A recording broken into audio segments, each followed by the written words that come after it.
Hello, everyone, and welcome to the second part of the Career Stories stream that we're doing here. I decided to break this up into two parts because there was a lot of people who wrote in, and I just kind of wanted to get basically everything that people wrote into me. I wanted to read all of it because I thought it was all pretty valuable stuff and pretty interesting stuff that would help folks who are interested in this sort of thing. So if you didn't catch the first stream, I would highly recommend starting with the first stream. These make sense together. So these hopefully are posted in such a way. Check the notes on the video, and it should tell you how to get to the first one if you're not on a page that has them both presented together. But definitely start with the first one. This is the second part of a two-part series on essentially career stories. Where I asked people to write in and tell me about their experiences changing careers from one, area of, could have been something close to programming like information technology or something like this, or it could be something very far from programming, restaurant management or something like this. It does, anything, construction work, architecture, whatever it was. Went from a career in that or a focus in that in their lives to actually becoming a software developer or trying to become a software developer and failing. It was not just a request for success stories. It was just a request for attempt stories. And if you succeeded, great. If you failed, great. Just tell us the story.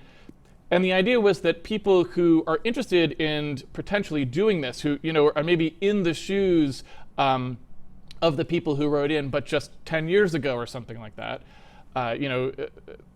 they could sort of get something from these stories. And how did it go? What were the experiences like? Was it a positive experience? Was it a negative experience? What were the pitfalls? Is there advice that could be passed along?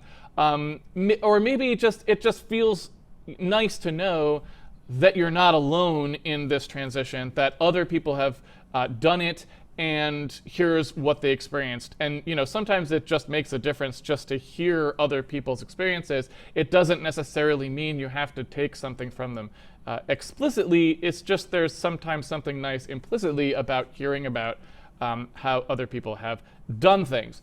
And so that's what these two streams are all about. And there was more information than I thought could fit in one stream. So last week I read most of the sort of shorter entries, and a lot of the entries are fairly long, which is great because they kind of tell a complete story. They aren't just sort of isolated little snippets of advice. But there was a couple that were very long, and I was like, I'd like to read these too because there's a lot of really good information. And so I thought, let's just break it up into two streams. People who are really interested in this can therefore have the sort of ability to completely take in all of the things that people said, even if they were particularly lengthy, because sometimes the lengthy ones go into the details that you don't get in a brief one, and that can be very valuable. So again, please check out the first stream. It's got a little more explanation in it, and sort of is organized in a particular way to kind of like give you a perspective across a number of different people's stories from sort of different backgrounds and different previous careers. This stream has, I think there's only two stories, but they're particularly long. And then there'll be some commentary from me at the end, where I'm just going to kind of talk a little bit about sort of what I took from these stories as somebody who hasn't gone through this. And again, going back to the previous stream, that was really one of the big reasons that I asked for this information, is because I have no personal experience to share here. I've never made a career change at all, let alone a career change of this nature. And so I didn't feel like I was in a good position to really offer advice to people. But I often get asked to give advice about that, and I just have nothing to say. And so at the end of this, I'll sort of say, here is my read on what came in. Here's what I thought I learned from what people said. And obviously you can take that with a big grain of salt, because it was just sort of my opinion from whether I haven't gone through it myself. But I thought I'd kind of try to sort of summarize it a little bit, and then talk about a couple things related to that, which is just like, if we wanted to do some things to help people who were in this circumstance, what would they be? What, based on what sort of I heard being said in multiple stories, what are the sorts of things that might be useful, that sort of thing. Okay. So let's go now to the two stories that I wanted to read that we didn't have a chance to read last week. This first one is from Seth Batten, and he didn't provide a Twitter link or anything, but he did say we could attribute it to him by name. And he writes in, "My software career started about 5 years ago when I was 28. But in my case, it was not a sudden leap into a new field. For one thing, I didn't have a career before that. I had a handful of crappy office jobs unrelated to my bachelor's, which was not in computing. But more importantly, I applied programming to all my jobs leading up to that point. In all cases, I was sitting in front of a computer anyway, and I needed software to do my job. There were ample opportunities for improvement. So I did work to practice programming in spite of not being a professional programmer. I automated data entry. I found tools that did the same job I was doing manually. I figured out how to turn nightmarish Excel spreadsheets into reasonably normalized databases so that their upkeep took fewer years of my life. My bosses certainly didn't mind. My work was getting done faster with fewer human errors. They even let me dedicate weeks at a time to business tool development because it was obviously valuable. My coworkers loved that their chores got offloaded to the weird kid with the shitty Linux laptop who liked priming the magic. Before I go any further about how I learned to do that, I want to point out that I should have studied computer science in school. My coworkers at all crappy jobs asked me why I didn't major in it, and I had no answer. Programming was my hobby and unaccredited independent study in college, and I didn't realize it. I passed my mandatory single C++ class, which is intro for non-CS science engineers and business people, i.e. stupid C++, without ever opening the textbook or even fully understanding the problem before the lab final. When programming literacy was expected in other engineering courses, I never struggled. And before that, I hacked on my parents' home computer until it broke, and then I fixed it. I played video games that required AI programming. I cheated at games by editing their content files. All of that is to say that I've always loved programming, and the only difference is that now I live that pipe dream of making my hobby into a job. I love software as a craft, science, and art. And I feel that way in spite of still having to deal with the normal business world crap now in software engineering form. I go home at night and I still want to build programs and read blog about engineering realities and listen to experts of other disciplines talk on Twitch.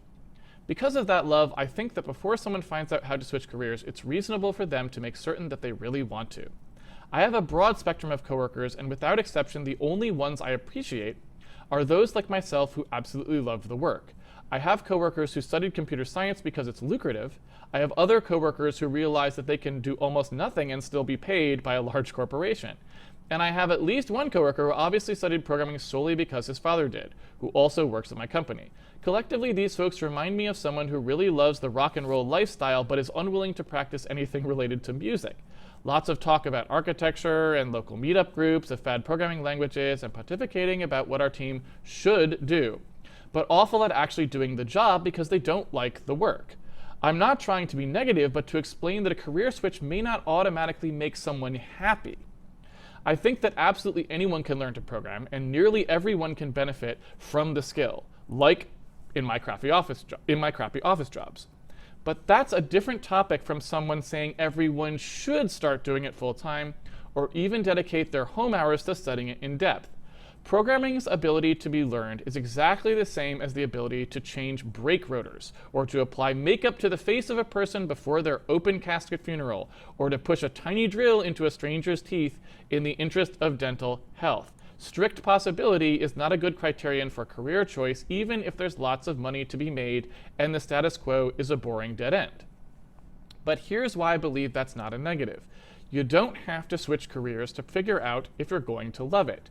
You can learn it any time for any reason, and all it takes is a project that you care about. Likewise, no need to get that bachelor's degree. You can learn everything you need for free. And if you really want a personal trainer, lots of people will take your money for that purpose. Just be aware that after a career switch, you will spend 50% of your work time navigating social politics. 25% will be wrangling your incompetent coworkers and managers so that they don't ruin everything you've worked for. And if you can still enjoy the remaining fraction of your time, you're golden. But on the other hand, if you're free to switch into it, you're free to switch out. Please take note, programmers who hate the job. Just another leg of a lifetime of experimental employment. Now back to my experience. My career switch involved the first day of being laid off from a crappy job and a job ad that was unique enough to catch my eye. Programmers needed, no experience necessary, quote unquote, is what it said. Too good to be true, but it was genuine. I won't go into detail about the awesomely terrible project I contributed to, first footnote here, and when he put first footnote here, he's actually talking about footnotes that he included at the bottom of this entry. And I told you it was a very long entry. Not kidding. So here is the first footnote, which I believe I'm getting correctly because they're not labeled. It just says first footnote, so I believe this is the first footnote. And this is called my entry-level project footnote. Lots of people can't run a computer whatsoever, and lots of community colleges recognize that and make it part of their curriculum. They teach people how to operate Word and Excel and PowerPoint. These classes need course material, and benevolent, selfless textbook publishers provide it for a nominal fee. The most outstanding forward-thinking publishers had the epiphany that courses teaching computer usage could use interactive digital content, which might just be better than a textbook, but only in this narrow case, of course. And one of those publishers wanted students to actually run the Office programs being taught, as opposed to one of those simulations that is tantamount to a hidden picture game. That is, they didn't want students to have to click the magic spots in the right order and press the right key, and presto, the Flash-based image of Excel indicates that you did the right thing, had you been interacting with the real software. This one publisher thought, very rationally, that if you want to teach someone to click on something in a menu, maybe actually letting them click on the menu was superior. But surely, if you run Excel, how could you possibly evaluate their work or prevent cheating? Several companies declined to bid on this request, but one company bid and additionally submitted a proof of concept. That was the company that hired me. 1.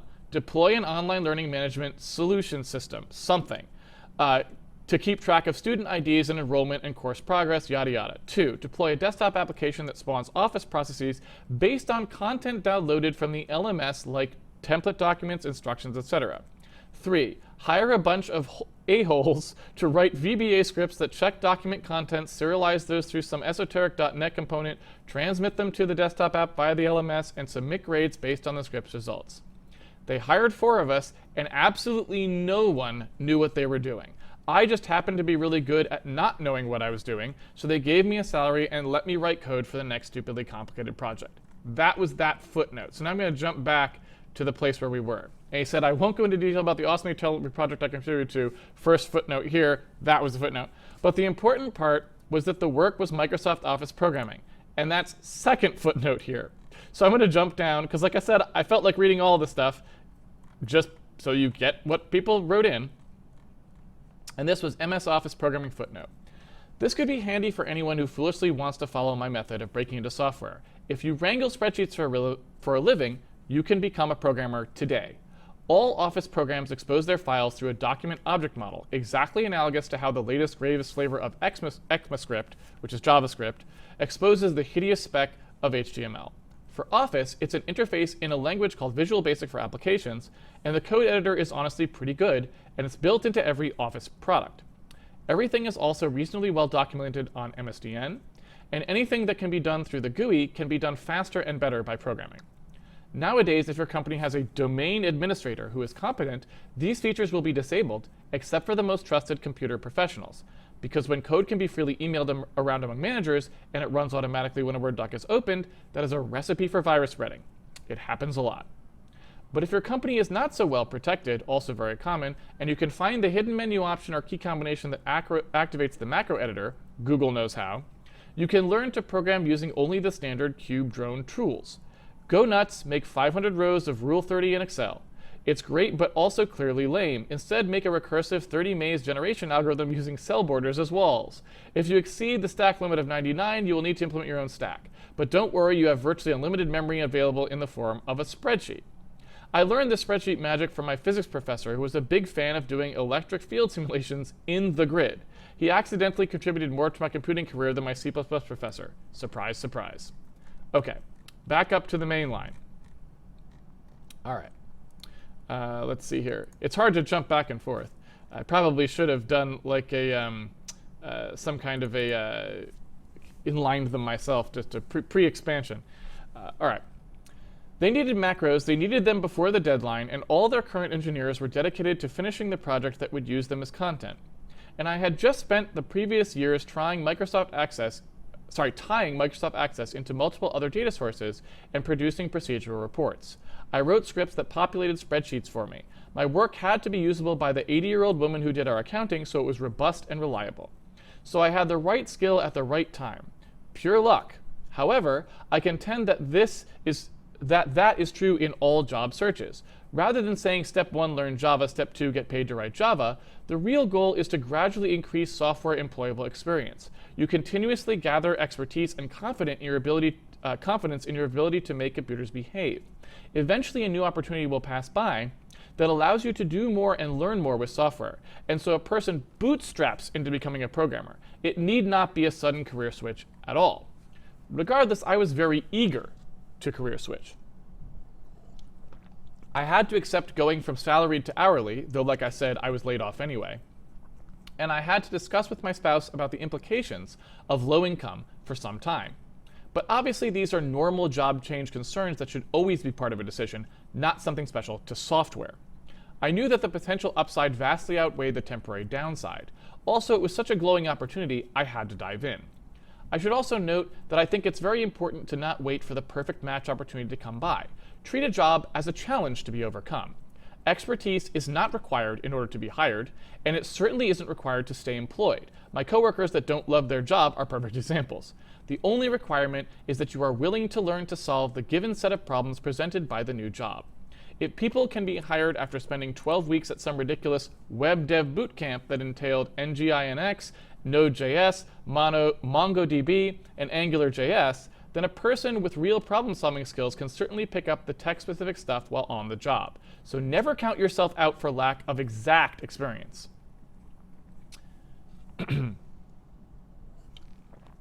After that project, they hired me onto salary. It was one of these asphyxiatingly trendy bespoke web project agencies. As a complete neophyte, I was in heaven. Every new WordPress deployment was a chance to master some new aspect of making web apps. Every person around me was talented and wise and willing to teach. But best of all, I was a professional programmer. I didn't set out to become a master of the superficial internet, and I certainly don't think of myself that way now. I am a programmer who happens to know a lot of minutiae about the HTTP protocol and myriad other details that go into making a web app. I say this because I suspect that amid the spectrum of programming disciplines, web is the most Craigslist of them all. I don't really know what he means by that, but here we go. Idiots make shitty web pages, and the real programmers do X. X is not a single thing because all disciplines believe theirs is the best, or at least better than web dev. This isn't entirely untrue. Programming for the web is close to the bottom of the totem pole for a good reason. Absolutely anyone can do it for a living, so absolutely anyone does. And so lots of poor skill can literally be found on Craigslist for pennies on the dollar of other software expertise. So I guess that's, Craigslist in this case is a hireable on Craigslist, I guess. I was never quite clear on that, but you get the idea. But this does not mean that a person who makes websites cannot develop high-level skills. One now manager I know was fond of describing programming in the context of Zen in the art of motorcycle maintenance.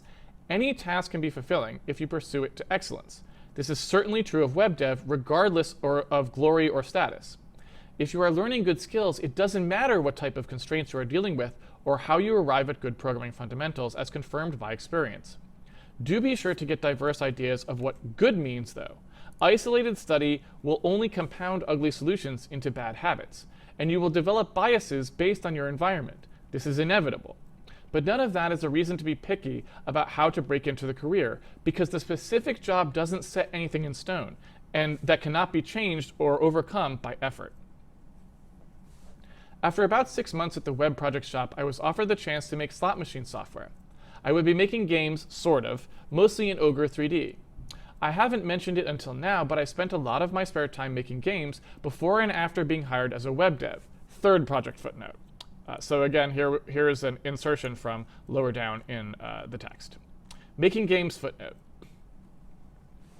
All the while I was making better spreadsheets, I was also making games at home. I'd become a fan of XNA before it got to its comically infamous state of vibrating controllers and fart apps. Once that reputation arrived, I was sad because the platform was such a beautiful dream. Console games curated solely by peer review. No system like that existed anywhere, not even Android, yet challenged Apple's gatekeeping of their device.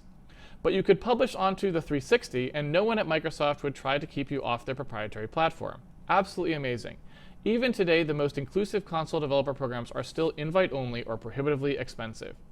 In my opinion, the crappiness of a lot of Xbox Arcade titles was a testament to the excellence of the framework design and its consequential ease of use.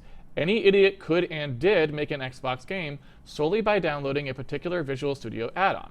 The tutorial content was fantastic. The framework itself was opinionated just enough to trivially get images on the screen, along with a few other niceties like an asset pipeline that could consume and draw a few model formats. And then he lists a blog post here that I'll try to put up as a reference in the final post of this. That blog about how you can design a one-size-fits-all model class, spoilers, you can't, was written by the lead of the project. He was also a key developer of Allegro, another game framework of the past. He wrote excellent articles about how software design works in support of games, and I learned a lot from reading them. These days, he leads a purely open-source project at Microsoft, which is still a drawing library, and his writing is still worthwhile. Because the framework somehow was compatible with the Windows Phone, my one and only published mobile title was on that platform. It was pulled 3 days later after copyright claim that I couldn't afford to contest. C'est la vie. Eventually, I realized, or I guess c'est la vie, I should actually use my French pronunciation because I did have to learn that in high school. Sorry, c'est la vie. Eventually, I realized that I didn't really want to chase the indie success lottery or even break into the traditional game dev discipline. I liked making boring old robust systems, and I was proud of software that worked well. I still occasionally bang out a prototype, confirm or deny that an idea is fun, but I don't hold on to the notion that I might go that way professionally. I love to gather knowledge from experts, though. The contrasts and similarities to be drawn between other types of software is really interesting, and it helps me frame my own professional efforts in lots of different ways, which is invaluable. But in the end, I don't love video games enough anymore. Also, getting paid hourly for a short while was hard with a mortgage and children. This post-mortem in particular made me realize that starving for my art would be impossible. And it's a link to Gamma Sutra, Unrest Honest Post-Mortem of a Kickstarter Success. And again, I'll try to post these links into the video comments for people who want to grab them. All right, so let's go back up to the mainline text, which, let's see. Okay.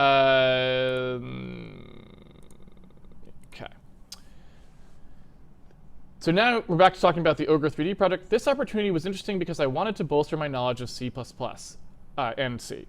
I love the idea of game development, and I thought free trips to Las Vegas was a cool perk, so I read the Ogre manual and aced the interview.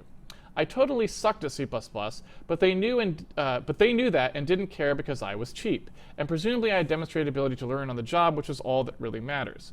But I rejected that offer. I had a very uncomfortable feeling that I would not learn much at that place. The lead dev half of my interview, the lead dev half of my interview, I guess. So he's talking about the half of the interview that was the lead developer talking. The lead dev half of my interview didn't love programming, which was just weird to me. I hadn't yet formed my strong opinions about that quality. And being hired because of cheapness is always dubious. Their office had an air of sadness, and the owner seemed like an asshole. Also, they had strict policies of not working from home, something about security concerns or some such, which seemed ludicrous to me. Perhaps I could have forced myself to overcome all those obstacles, but I'll never know. Instead, I continued to learn to design good database schema to transmit data in well-defined structures and frequently over a slothful medium, and to implement systems that could withstand constant specification changes from irrational customers. CSS and JavaScript were perpetual thorns in my side, but I did my best to study their best practices and pass my reading through the filter of software design ideals. After a time, I saturated my ability to learn while on that job, and I left. Now I use the last job skills to build a UI that configures a proprietary file system on top-shelf file server appliance. I am learning about more about block devices than I ever wanted to know. I can pick the brain of developers who literally have punch card stacks on their desks. Previously, I worked on only the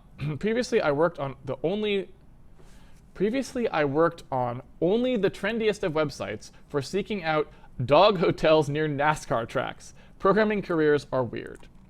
I occasionally have regretted not getting a formal education in computer science, but that education gap was almost completely filled by the video lectures of Richard Buckland. He is a faculty member at the University of New South Wales, specializing in computer security. He also teaches a hell of a 101 series, and he gives the YouTube link to that. And a 102.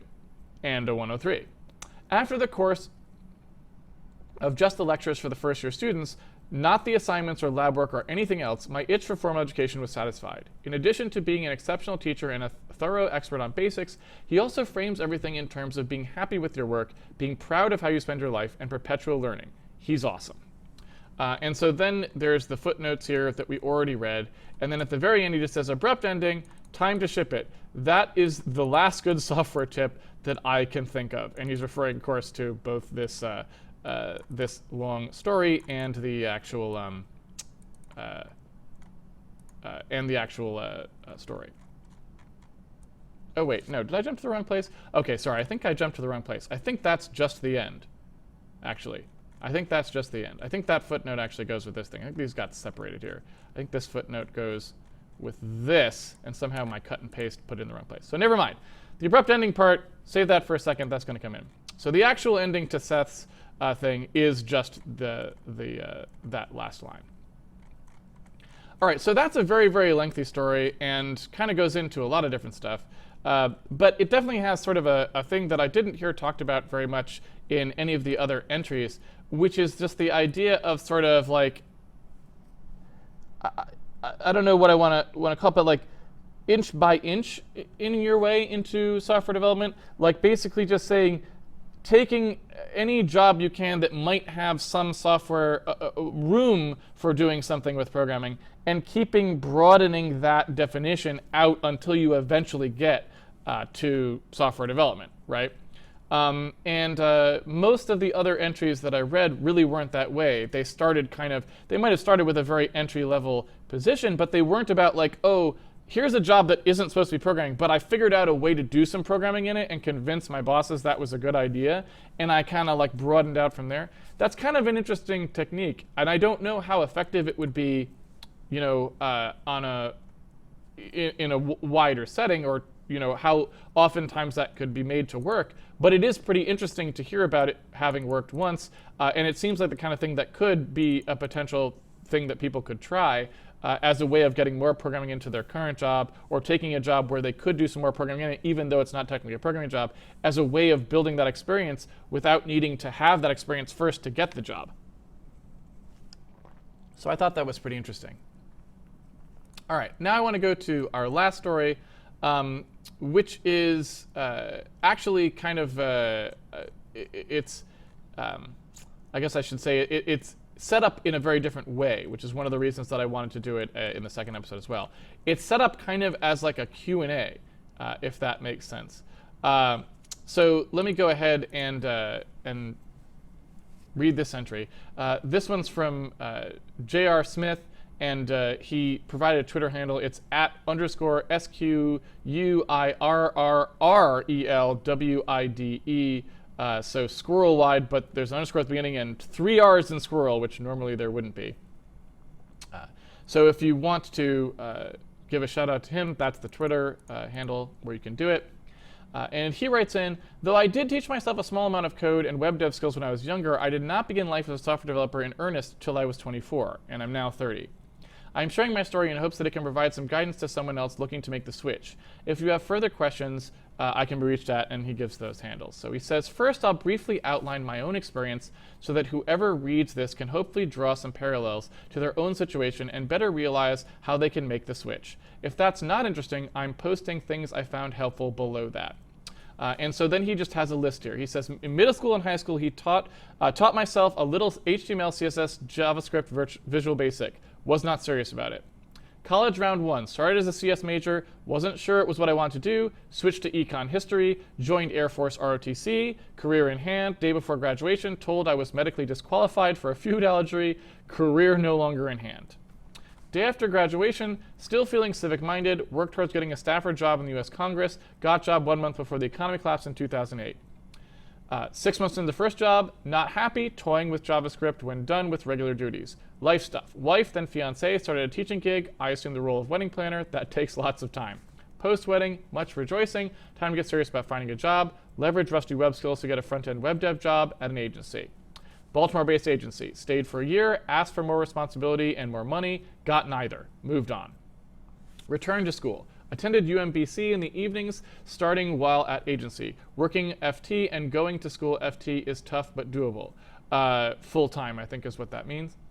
DC area-based hotel chain, only programming job I regret taking. Used IBM Clear Tools, Windows XP in 2012, and JSP pages. These are signs you should run. Stayed less than a year. No real work was getting done.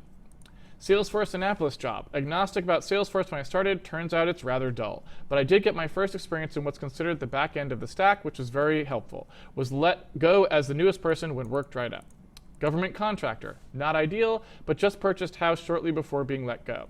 Decided to stay here at least until school finished and stay at a place longer than a year. Side opportunities. Led capstone project for making a game with Unreal. Worked with a VR company. Worked with computer vision. Forestry project doing Linux support. InfoSec startup, worked remote. Job isn't game dev, but it's actually pretty awesome. Happy to stay here while working games on my nights and weekends. And then there's a thing that says advice in Q&A format, and that is the bulk of the entry. And so here is the Q&A that they wrote in. Question, what's the best way to start learning? Answer, most advice states pick up an easy-to-learn language and go from there. I started by reading a C++ book cover to cover to make sure I would still find this all interesting before making a switch. Don't worry about a right language, as it's almost always a case of right tool for the job. I found it helpful to type code out of a book. It got me used to searching for typo-based errors. Whatever you do, though, write actual code. Here's a list of resources that I have found to be handy.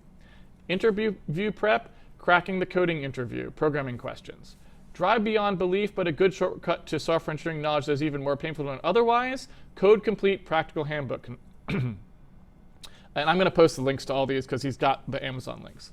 About web usability, but a helpful way of thinking about software design too. For instance, you don't want to make APIs difficult for coworkers or yourself a few weeks removed to figure out and or to work with. And he has don't make well, you know what? I should just read the complete versions of these books because the Amazon links that are here don't actually have the full titles. And since I don't know the full titles of some of these books by heart, I'm just going to read them.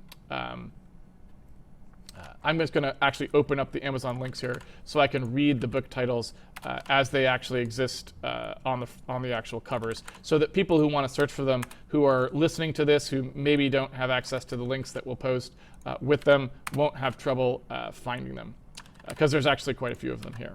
OK. Let's take a look. OK. So, like I said, the first one, the interview prep book, is called Cracking the Coding Interview, 189 Programming Questions and Solutions. The Dry Beyond Belief, but Good Shortcut to Software Engineering Knowledge, that one is Code Complete, A Practical Handbook of Software Construction, 2nd edition. The one about web usability, but a helpful way of thinking about software design too, that one's called Don't Make Me Think Revisited, A Common Sense Approach to Web Usability.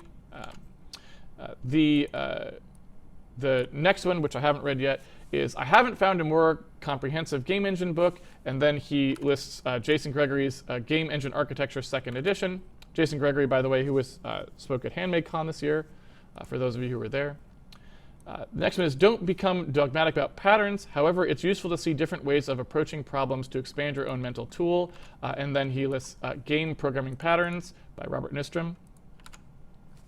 Then he said, I read the 3rd edition, but the reviews suggest that this one is even better. And then he lists Fundamentals of Computer Graphics 4th edition by Steve Marshner and Peter Shirley. And then he lists some non-books. He says, Quora can sometimes have blinders on when it comes to the importance of top-tier schools and startups. However, it tends to be slightly better than Stack Overflow for answering questions like, what are the strengths and weaknesses of these 10 databases? Or how do I learn about X? Or other questions that would take a while to pick up on your own. And Quora, he's talking about, of course, the website Quora. Adrian Correges, I don't know how to pronounce his name, Courreges, does excellent breakdowns of how teams achieve certain graphical effects. This is especially useful when you're not even sure what to call the thing is that you're looking at. Make sure to keep an eye out for other game breakdowns from him. And that's www.adriancourreges.com. This is, I'm assuming this is correct. I'll just double check that I remember the name right. But yeah, so this is a great website because essentially what happens here is the person goes through and they actually do like captures from the game of like what was happening in DirectX or OpenGL, you know, to look at actually what happened for the game to produce the rendered image that it produces. And then they go through and show all of these sort of ripped apart pieces of the pipeline so that you can really see how a particular game does its rendering. And this is really great. The only downside is that there aren't that many of them. As you might imagine, they take a while, but they're awesome. So I would highly recommend that, looking at that site as well. Anyway, next questions. Question, was school helpful? Or answer, broadly speaking, yes. I wanted to make sure I had a solid CS foundation, and the only class I regret not taking was compilers. It is important to note that some students thought their education ended in the classroom. This could not be more wrong. A degree is useful in opening career doors, i.e. potential HR person looks at resume and expects basic competency. But your career will ultimately be defined by the challenge of the jobs you take and what you teach yourself through projects on your own time. If you're not school inclined, you can still meet your goals, but know that it will be much harder as you will have to work much harder to prove basic competencies. But know this, after your first or maybe second job, most employers don't care where you got your diploma or even if you have one. With the benefit of hindsight, I would say that the major benefit of a diploma outside the education itself is the smooth transition to a proven track record. What should I look for in my first job? Answer, regardless of field, you want to aim for a position that pushes your capabilities outside of your comfort zone. If possible, aim for a smaller company. On smaller teams, devs have to wear many hats, and you will be forced to learn a lot more than you would in a more specialized role. For your first position or two, you really want to aim for knowledge or salary. Moreover, once you have that proven track record, salary negotiation is much easier. I'm not sure I understand that exactly. It sounds like you want to aim for knowledge more so than salary, but maybe I'm not sure, maybe I don't really understand exactly what they're saying. But either way. But everyone needs to eat, of course. It's very likely that your first job won't be your first pick. I found it helpful when making my peace with that fact to come into a job with sets of goals of what I wanted to achieve. Then once a year I would review those goals, and if staying on still made sense. So this is kind of interesting. This person is basically saying, instead of just looking periodically to see whether I liked my job or kind of waiting till alarm bells went off in my head to see whether I wanted to move, they actually came up with like, what do I want from this job as part of their taking the job, and then they would reevaluate that periodically, which sounds pretty interesting. Continuing. For instance, I knew I was underpaid at my first gig, but I also knew it would be a good experience and a way to get over that first tech job hump. Once a year had passed and I wasn't seeking an increase in responsibilities or my bottom line, I knew it was time to move on. This pattern makes sense very early in the career, but at some point you hit a salary level where you're not going to make much more, job hopping. That's when it becomes time to focus on defining what you want to build in your career, but that's a good problem to have. Question, how did you navigate job hunting? Answer, my father repeated two relevant things to me when I was younger. 1, everyone is in sales, and 2, network, network, network. I was resistant to the first point, but you ultimately have to realize, as I did, that a resume and interviews are ultimately you pitching yourself to a company.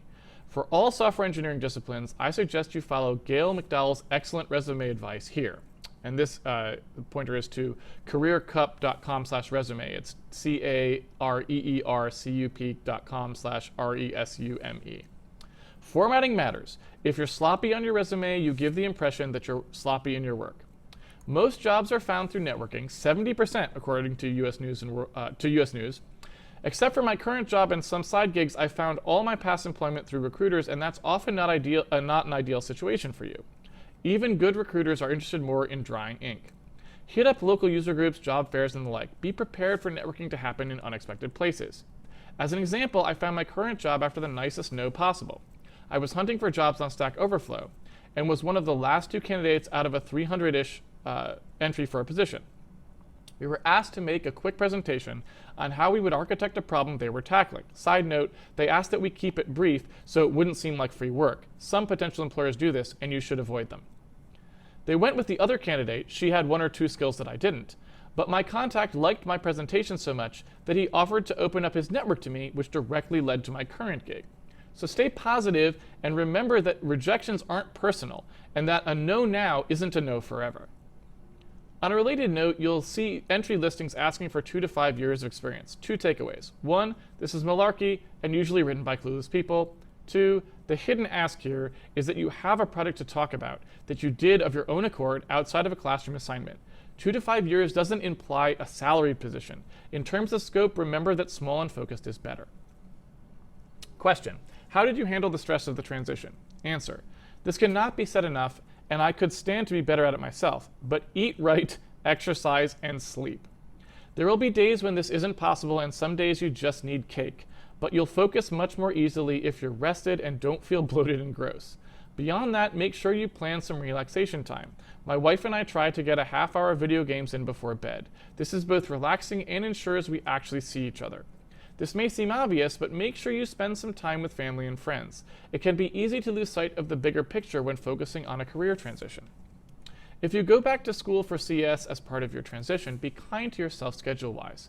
I once took graphics, AI, operating systems, and computer architecture the same semester while working full-time and buying my first house. There's always a trade-off between getting something done faster versus a less stressful but longer experience. You have to figure out which one works for you, but make sure you take breaks, like a weekend dedicated to not being productive and just relaxing. If you choose the faster option, you have to do this. You're also likely to be on one You're also likely going to be one of the older students in the room. It can totally feel awkward, but there's going to be other older students. I encountered other late career switchers, soldiers taking advantage of the GI Bill, and more. Try to channel any awkward feelings you might have into focusing on getting the work done quickly and well. Question: how do you handle feeling like your previous career was a waste? Answer: in most cases, you likely hone skills that are absolutely transferable into your new career. This is especially true of some of the soft skills like communicating your ideas clearly, taking feedback, experiencing taking a project to completion, and knowing when to admit you're wrong. Early in my career transition, I was worried that the skills I was developing as a front-end dev wouldn't transfer the positions I wanted to work towards. Admittedly, some of this was based off the unfounded belief that front-end development is somehow a less serious discipline. You will likely switch roles a lot during your career, even if you like all of those roles. You should always look for opportunities to apply previous skills and knowledge moving forward. In my case, working as a front-end dev honed my ability to explain complex ideas succinctly and clearly without losing sight of the many small details. Good luck working in a design-heavy field without that. I have carried this over to projects where I'm not working on the front end and has been immensely helpful. I would say your experience is definitely not without value, even if it wasn't in tech. Next question. How do you know if your career is headed in the right direction? Answer: I found it useful to constantly re-examine my assumptions and goals. In my case, I went back to school determined to get a job in the game industry. My long-term goal was to try and start my own company. My assumption was that working for a studio would help accelerate me gaining the knowledge I needed to go off on my own. However, I kept reading postmortems of people leaving AAA studios to start a small indie studio, which was effectively my plan, that mentioned a few problems that caught my eye. Many programmers were focused in a narrow aspect of the game, so maybe my expectation of learning a lot at AAA studio was not entirely correct. Moreover, I learned that many studios have policies where any work you do on nights and weekends becomes their IP while you are their employee. Of course, everyone knows about the crunch issue. However, combine that with the commutes guaranteed to be over an hour, and I began to question when I would have time to work on my own project. I ultimately was able to choose a new path to my goal by asking, what happens if I don't join the game industry right away? This was hard for me to get over as I was pretty attached to the notion of making the transition before I turned 30, an arbitrary goal, but a goal nonetheless. However, asking that question led to the more important question of, what do I need to do to successfully start off on my own? I would need time to work on a project on nights and weekends, coding experience, and money saved up so that I could finance the endeavor. I decided that I could better achieve these requirements by not immediately switching to the game industry. To sweeten the pot, I work remote, which gives me back 10+ hours a week because Maryland traffic is not great. I definitely did not picture this change in direction when I started. Maybe you won't know what your long-term goals are when you start, and that's okay. Try out several different kinds of projects. Read up on current research. Watch different GDC or SIGGRAPH or other SIG conference talks. Sometimes seeing what other people are working on can help inspire some ideas of your own. Question, any last thoughts? Answer. What has helped me most during the stressful times was remembering that it was okay to not like where I was at it career-wise as long as I liked where I was going. And so far it has been absolutely worth it. 10 of 10 would make obnoxiously stressful career switch again, even if I had to face the same challenges. Abrupt ending, time to ship it. That is the last good software tip I can think of. And again, that's from squirrelwide_SQUIRRRELWIDE, and that's from J.R. Smith. So I believe that's all the entries that I received. I've now read all of them. And you've heard everything that I've heard that people wrote in and had to say. And hopefully that gave you a pretty broad sort of set of experiences, many of which have a lot of different aspects to it. Most of the people who wrote in actually came from different disciplines, which I thought was really interesting. There wasn't like one particular way that people sort of got into the software engineering or that sort of thing. There wasn't one particular place that they were all coming from. There was just a lot of different original careers that people made the move from. So again, this video, along with the previous video, should hopefully give you a wide set of different voices, different people who came from different places and had different ways of talking about what they did. Hopefully something in there, or the entire set taken together, will be useful to folks who are trying to make this transition. I am going to take a quick break now, and then I'm going to do sort of basically the third video in this series, which is just a very, very brief discussion of sort of stuff related to this that was based on sort of my takeaways from it.